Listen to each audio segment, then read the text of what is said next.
I'm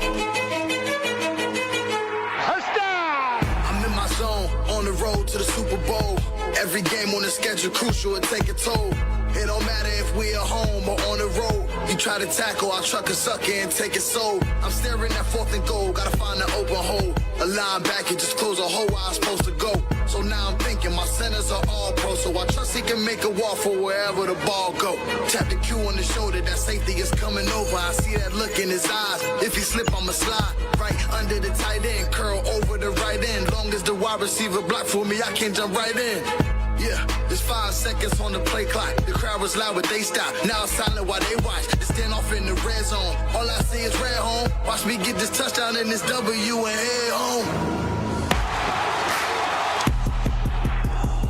Welcome in, Cowboys Nation, to Cowboy Game Day Live. We are live from Canvas Sports and Social. Week 15, Panthers, Cowboys. Jesse Holley Skywalker still back at it again. Yes, sir. Got about 4 more of these things, and I know everybody ready for the season to be over, but we are going to try to give you an enjoyable, quick pregame show as the 3-10 Panthers host the 5-8 Dallas Cowboys, and Cowboys are going to look different once again.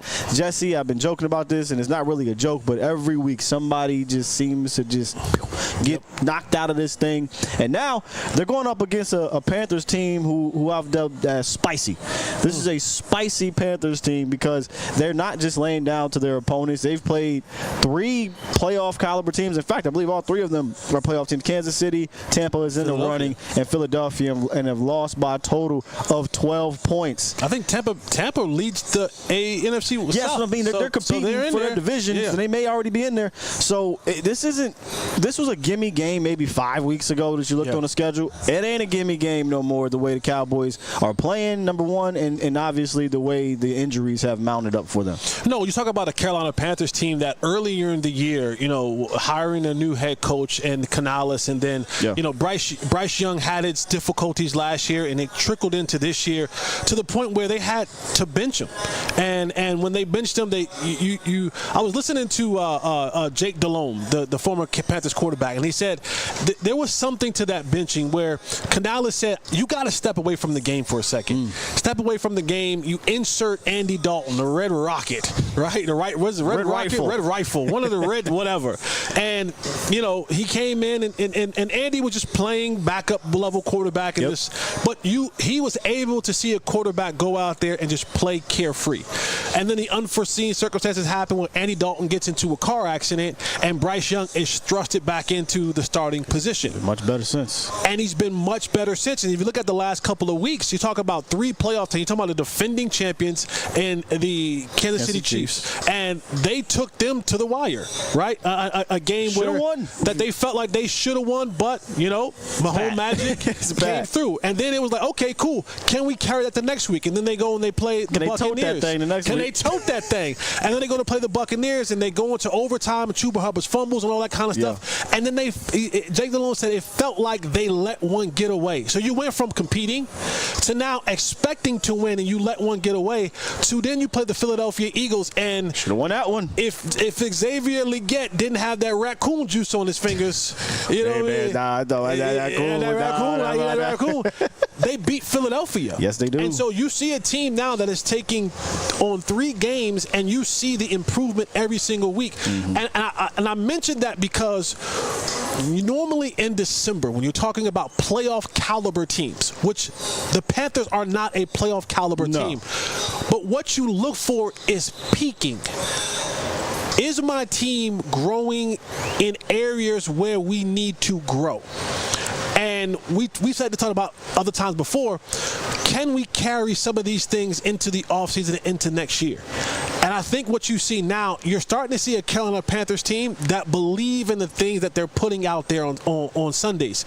And when you take the Chiefs, the Bucks, and the Eagles to the wire, you start looking at teams like, now we can actually win these games. We can go out here and play with anybody. And so now you're to your point.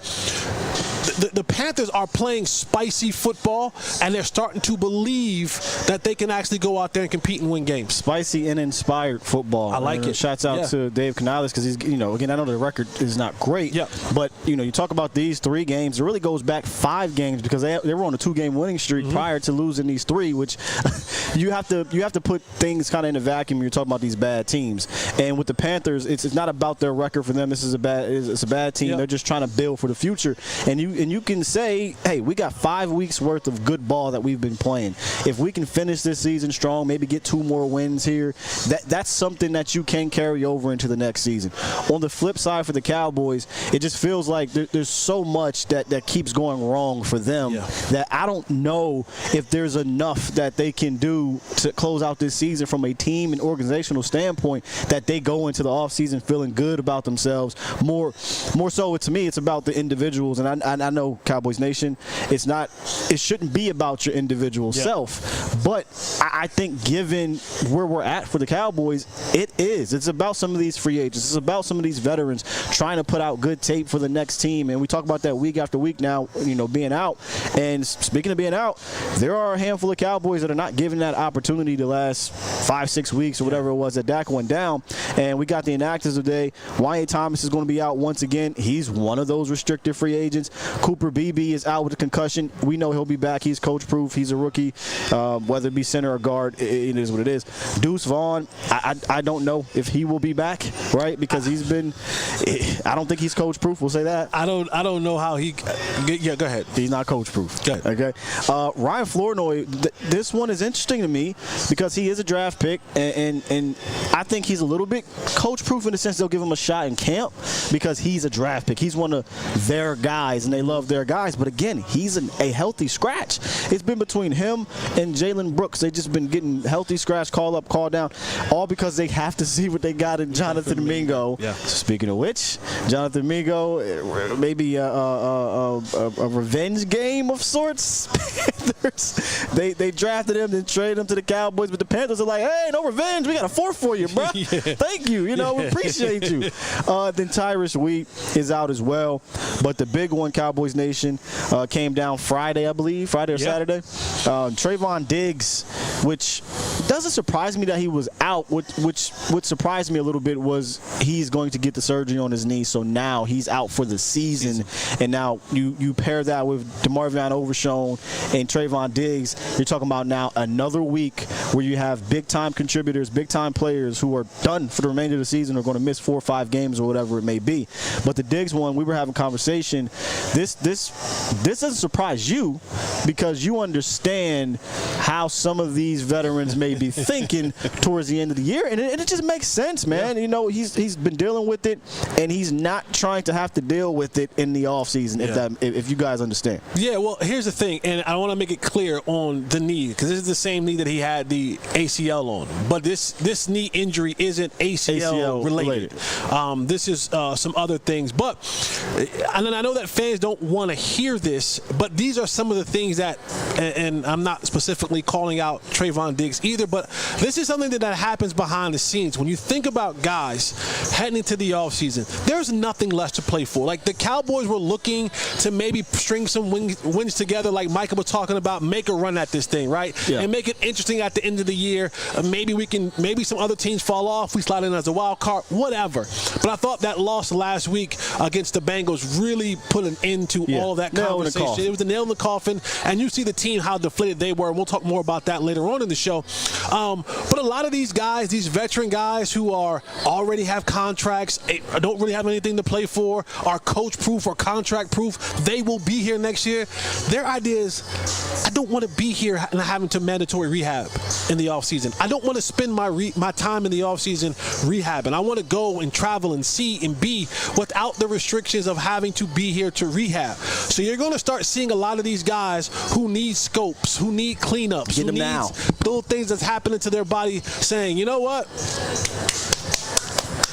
I'm out. I'm done. Go ahead. Let's have the surgery. Let's have the cleanup so that I can get a good head start on the rehab process, so that by the time that we get to mid-January to late January, I'm already 4, 5, 6, 7, 8 weeks into this thing. And now, if I do have to rehab, I got to rehab for a couple of more weeks before I'm released to do my own rehab, or maybe another month or so that I can go and do my own thing. Because here's the thing: if you are a person who is under contract and you get hurt and you need to rehab, it's mandatory that you have to be there.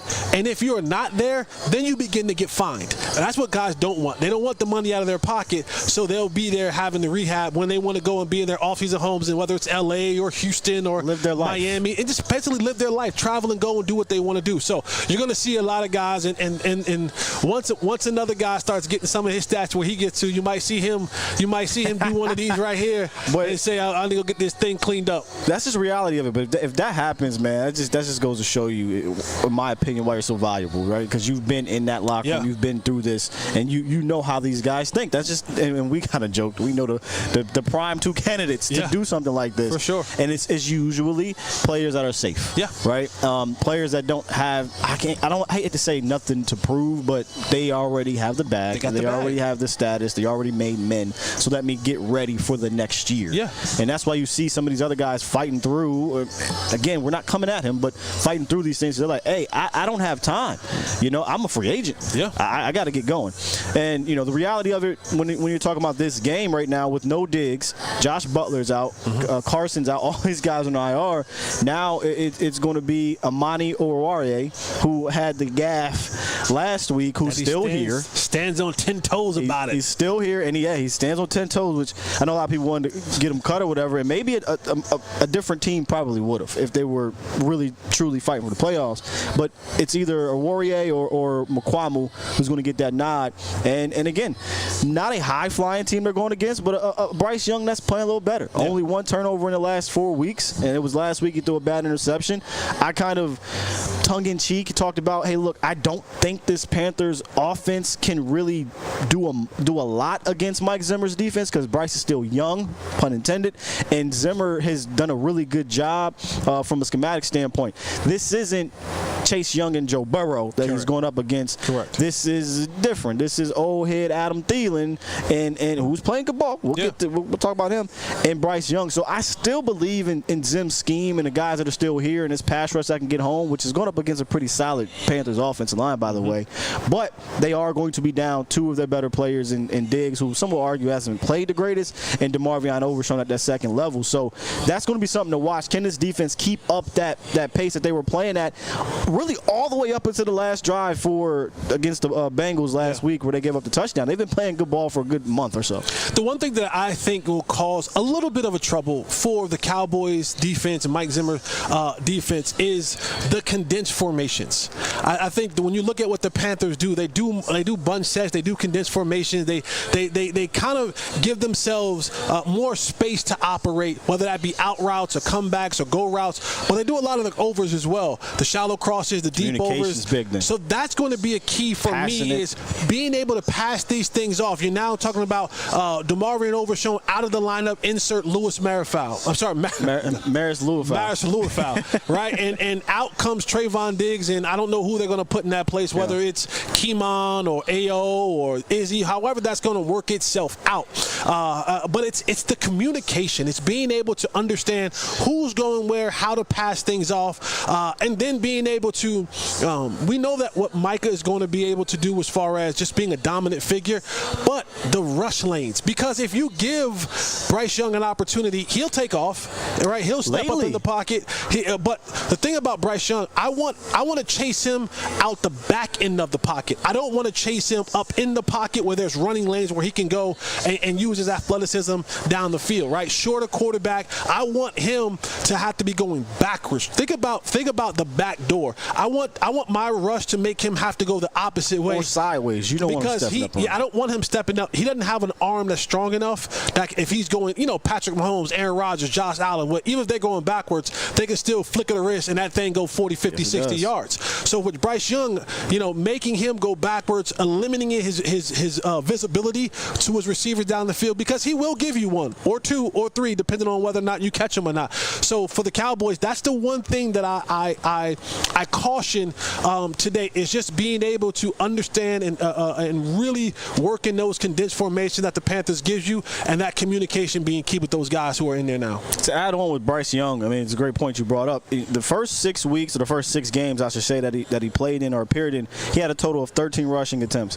The last 3 weeks alone, he has 13 rushing attempts. So he is upping his mobility. I'm not sure if that's because the line or by design, whatever, but this is a pretty solid offensive line. They've given up the 5th least amount of sacks between Bryce Young and Andy Dalton, the Red Rifle out there. So it's not a bad pass blocking offensive line, and it's a solid run blocking offensive line, because Chuba Hubbard has got the bag from being able to run behind this. Now, he hasn't played that great lately.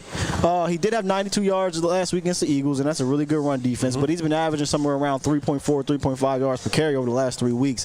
The Cowboys are a different story. They haven't really been a consistent enough run defense, although lately they've made things a bit tougher on some of these teams. So that's going to be probably the storyline to watch on Cowboys defense versus that offense, is can they stop Chuba Hubbard? Because that's where it's going to start. Bryce Young is playing better and everything, but he's not playing so much better that he's going to be relied on to lead this thing. Can the Demo list Cowboys and that front 7 get after Chuba Hubbard and hold them into 2nd and 3rd and longs to make Bryce Young have to beat you? Because before the last 3 weeks, he's been one of the best backs in the National Football League in regards to production. And you don't really think about that if you look at a 3-10 team, but he runs hard. He's kind of like a bowling ball. He's solid at everything. I don't think he's exceptional at anything, but he's a really good running back, and that's public enemy number 1 this week to me. And not only that, you got to look at Chuba Hubbard as a pass catcher as well. I think, yes, he runs hard, but they'll also throw him the ball in pass catching opportunities. So again, it goes back to that communication, understanding who has what areas, who's responsible for the back, because Chuba is one of those backs. Once he gets going downhill, he's a tough dude to deal with. You don't want to tackle that dude all day long, And so again, and their team is playing better, and they're trying to end this year on a positive note. Like I said, it feels like they're peaking and they're starting to put things together a little bit, and you start seeing those pieces come into play. So for the Cowboys, just to make sure that if you can corral Chuba Hubbard, and you put the entire game on Bryce Young, you find yourself in a really good position to win this football game. But if Chuba gets going and he's able to have those 4.5, 5 yards per carry type situation, it's going to be a long day for the Cowboys defense. When he does drop, as in Bryce Young drops back, I think he's going to be looking at Adam Thielen early and often this one. The last 2 weeks, he's got over 10 or more targets, and he's got about 100 yards in both of those games. And last year, there was the matchup between him and I believe it was Jordan Lewis, and they had a good back and forth in that game, and that was his number 1 guy last year. Bryce is a little better. Adam Thielen's a little older, but he still can ball, right? As we've seen. He missed a lot of time in October and I believe most of November, but maybe that's helped him be able to play the way he's playing now. So that really is the big matchup to me. Jordan Lewis, old head, been around the block. Adam Thielen, old head, been around the block. I love what you talked about on Twitter. That's like going to like the Y or going to one of your gyms. LA Fitness. And you'd be like, this dude ain't nothing, but he got the goggles on, the headband, the Belichick cut off sleeves, and you're like, man, this guy ain't nothing. And next thing you know, he got this Larry Bird, because that's who we idolize. Yeah. Just cooking you. And you think he got no handle, but next he got hand. And you're like, wait a minute. Look up. Adam Thielen, 8 receptions, 99 yards, and a touchdown. So, but on the other side, it's Jay Lou. Jay Lou got the same goggles on and that hoodie, and he out there hooping too. So I can't wait to watch them two match up. It's the whole old heads at the Y. You know what I'm saying? The old heads at the LA Fitness going back and forth with one another. And you know Jay Lou is going to be up for the challenge, right? Adam Thielen is the slot guy for the Panthers, and they move him around a lot, and they've done that much more more this year than they had last year. Last year, you saw this offense. It was a much more stagnant offense for the Panthers, and guys were just there. And now you see a little bit more movement. Like I said before, the condensed formation, there is some pre-snap motion. Not a lot, but there is some that they use now. But it's going to be dope to see the two old heads go at it. Adam Thielen, like I said, 11 years in the league. And there's nothing that Adam Thielen does that's eye-popping wow.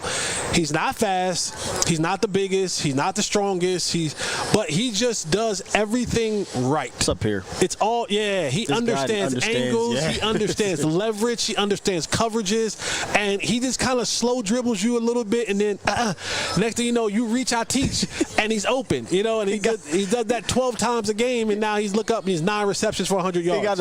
He has a basic Euro that you just, I knew he was about to do that. And still, You used the Spurs reference last year. He would play perfect with the Spurs. He's mono? Yeah, he would be perfect with the Spurs. He's just like, hey, I'm not the tallest. I'm not the most physically dominant. I don't look the part. I don't look anything like that. But when you get out here,